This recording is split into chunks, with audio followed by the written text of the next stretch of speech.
Assalamualaikum anak-anak hebat, bagaimana kabar kalian? Semoga kalian selalu dalam keadaan sehat dan penuh semangat. Anak-anak, ayo kita belajar bersama. Agar kalian lebih mudah menemukan channel ini dan channel ini lebih bisa berkembang, subscribe dulu ya. Terima kasih. Pada hari ini kita akan mempelajari tema 3, peduli terhadap makhluk hidup. Subtema 1, hewan dan tumbuhan di lingkungan rumahku, pembelajaran 2. Kita mulai pembelajaran pada hari ini dengan membaca bismillah bersama-sama ya. Bismillahirrohmanirrohim. Pada pembelajaran yang lalu, kalian sudah belajar tentang sumber energi pangan, yaitu tanaman padi.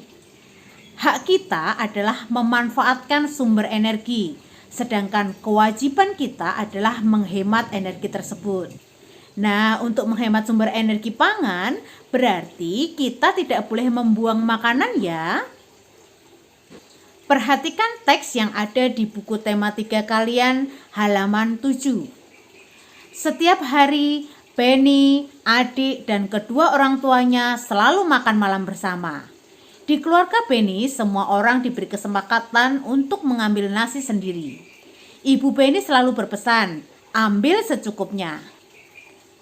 Adik Benny sering tidak menghabiskan nasinya. Alasannya karena ia sudah kenyang. Seringkali ibu mengingatkannya. Namun adik Benny belum juga mau menghabiskannya. Berbeda dengan adiknya, Benny selalu menghabiskan makanannya. Dia selalu mengambil secukupnya. Nah, informasi apa yang kalian dapat dari teks tersebut? Dari teks tersebut kita bisa mendapatkan informasi, di antaranya adik Benny selalu tidak menghabiskan nasi yang diambilnya ketika makan. Kemudian Benny selalu menghabiskan makanannya karena Benny selalu mengambil makanan secukupnya dan dia tidak pernah membuang makanan. Ketika adiknya membuang makanan, berarti telah merugikan banyak orang. Siapa yang dirugikan? Ayah, ibu yang telah menyediakan makanan, dan petani yang sudah menanam padi. Adik Benny mendapatkan haknya untuk mendapatkan makanan dan makan bersama keluarganya.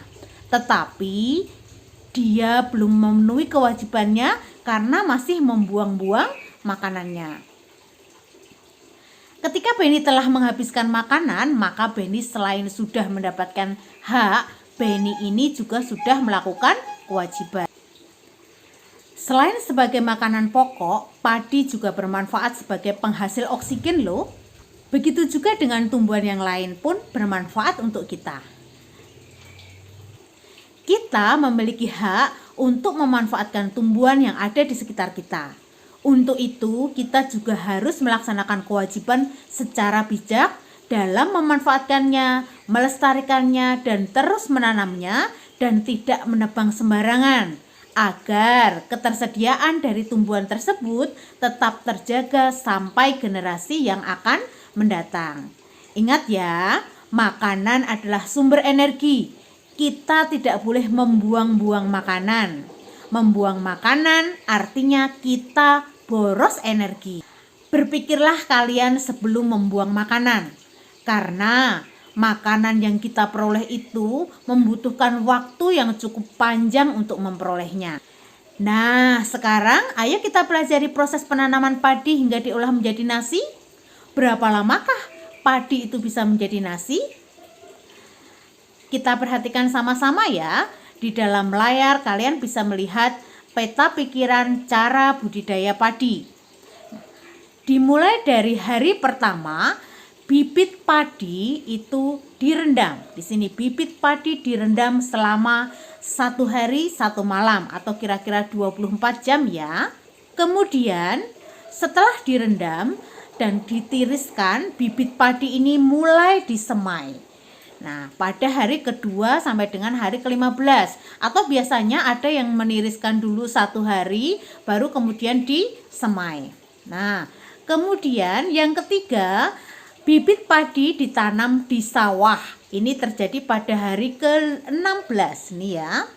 Hari ke-16 bibit padi ini sudah mulai tingginya sekitar 15-an senti atau 20 senti ini sudah mulai bisa ditanam di sawah ya. Nah, kemudian pada hari ke-25 biasanya gulma itu adalah tumbuhan pengganggu itu sudah mulai muncul. Makanya padi ini harus dibersihkan dari gulma supaya pertumbuhannya tidak terganggu. Kemudian pada hari ke-26 setelah dibersihkan dari gulma, maka padi ini bisa diberi pupuk. Nah, berikutnya padi ini akan disemprot menggunakan pestisida. Ini terjadi pada hari ke-30. Jadi padi mulai disemprot oleh petani menggunakan pestisida. Kemudian setelah disemprot menggunakan pestisida, menunggu beberapa lama pada hari ke-100, ini padi ini mulai berbiji. Jadi padi mulai berbiji itu pada hari ke-100 ini ya. Kemudian setelah padi ini berbiji, pada hari ke-120 padi ini sudah mulai dipanen. Sedangkan pada hari berikutnya, pada hari 121, padi ini sudah mulai bisa digiling. Kemudian pada hari ke-122 sampai dengan hari ke-130 atau kira-kira seminggu, gabah ini mulai dijemur oleh petani. Jadi mulai dijemur. Kemudian pada hari berikutnya di hari 131, gabah ini bisa mulai digiling atau bisa ditumbuk dalam lesung menjadi beras. Nah, perjalanannya sangat panjang sekali ya, dari padi sampai menjadi nasi. Setelah digiling tadi, berikutnya baru bisa menjadi nasi yang siap dimakan. Bayangkan, selama itu proses untuk memperoleh nasi. Sekarang kalian tahu bahwa proses pengolahan padi menjadi nasi itu memerlukan waktu yang sangat panjang. Begitupun dengan makanan lain. Menghabiskan makanan berarti kita bersikap bijak terhadap makanan. Kita berarti telah melaksanakan kewajiban kita terhadap makanan. Jadi hak kita itu memperoleh sumber energi pangan, tetapi kewajiban kita adalah menghematnya. Salah satunya dengan tidak membuang-buang makanan ya. Kalau ada di antara kalian yang masih sering membuang-buang makanan, mulai sekarang cobalah untuk mengambil secukupnya dan kalian habiskan. Nah, seperti apa sih sikap bijak dan tidak bijak terhadap tumbuhan? Ayo kita pelajari sama-sama. Kita mulai dari sikap bijak terhadap tumbuhan dulu ya. Contoh sikap bijak diantaranya menanam tumbuhan. Kemudian yang kedua kita bisa merawat tumbuhan. Selanjutnya menebang pohonnya secukupnya atau juga bisa tebang pilih. Kemudian kita juga bisa mengambil makanan secukupnya. Nah, ketika kita sudah bijak terhadap tumbuhan tentu memiliki dampak. Dampak dari sikap tersebut diantaranya yang pertama, kelestarian tumbuhan pasti akan terjaga. Kemudian yang kedua, lingkungan akan menjadi lebih nyaman. Berikutnya tidak akan terjadi bencana alam. Kemudian yang terakhir, air bersih pasti tetap tersedia. Nah, itu tadi adalah contoh sikap bijak terhadap tumbuhan. Bagaimana dengan contoh sikap yang tidak bijak? Kita perhatikan sama-sama ya.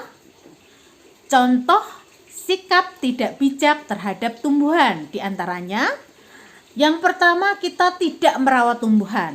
Kemudian menebangnya secara berlebihan. Selain menebang secara berlebihan, kita menebang pohonnya juga sembarangan di hutan. Hati-hati, ini bisa menyebabkan banjir ya. Kemudian kita juga membuang-buang makanan dari tumbuhan. Jadi mengambil makanannya banyak tetapi tidak pernah dihabiskan. Ada yang seperti itu? Kalau ada, mulai belajar untuk lebih berhemat ya. Nah, kira-kira apa sih dampak dari sikap kita ketika kita tidak bijak terhadap tumbuhan? Dampaknya diantaranya yang pertama ada kelangkaan tumbuhan.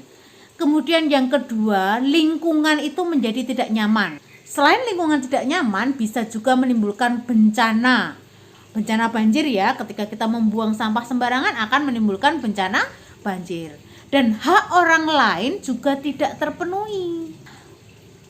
Nah, itu tadi adalah contoh dari sikap bijak dan tidak bijak terhadap tumbuhan ya. Tahukah kamu, daun tumbuhan itu bisa dimanfaatkan untuk membuat karya seni loh. Baik daun yang masih hijau atau daun yang sudah kering. Karya seni yang bisa dibuat dari dedaunan tadi disebut dengan nama kolase. Ada yang pernah tahu apa itu kolase?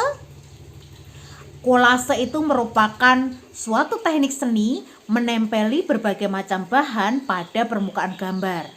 Nah, bahan yang dapat digunakan salah satunya adalah dari daun dan batang tumbuhan. Daun ini bisa daun kering, bisa juga daun yang masih hijau ya. Ini adalah beberapa contoh kolase. Nanti kalian bisa membuatnya ya.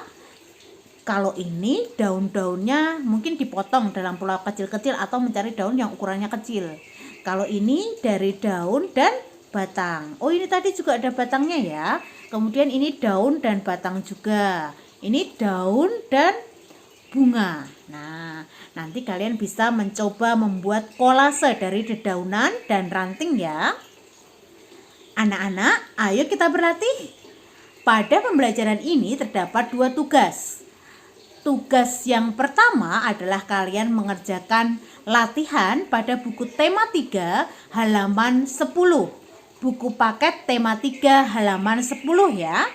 Bagian yang ini ya. Kerjakan tugas kalian pada buku tugas tema. Kemudian tugas yang kedua adalah tugas proyek. Waktu pengerjaan tugas ini 1 minggu. Jadi Bu Prati berikan waktu 1 minggu untuk kalian mengerjakan kolase dari daun atau batang tumbuhan. Bentuknya boleh dari bentuk hewan, boleh bentuk bunga, boleh bentuk apa saja sesuai dengan kreativitas kalian. Nah, kemudian kalau kalian sudah selesai membuat kolase ini, kirimkan ke Bu Prapti. Jadi tidak harus menunggu seminggu baru dikirimkan. Begitu kalian sudah selesai membuat kolase ini, bisa langsung dikirimkan ke Bu Prapti ya. Untuk membuatnya, kalian bisa menggunakan dedaunan, ranting, dan juga kertas gambar dan lem ya. Untuk lebih lengkapnya, kalian bisa melihat di buku tema 3 kalian. Baik anak-anak, sampai di sini dulu pembelajaran kita. Tetap semangat belajar. Sampai jumpa. Wassalamualaikum warahmatullahi wabarakatuh.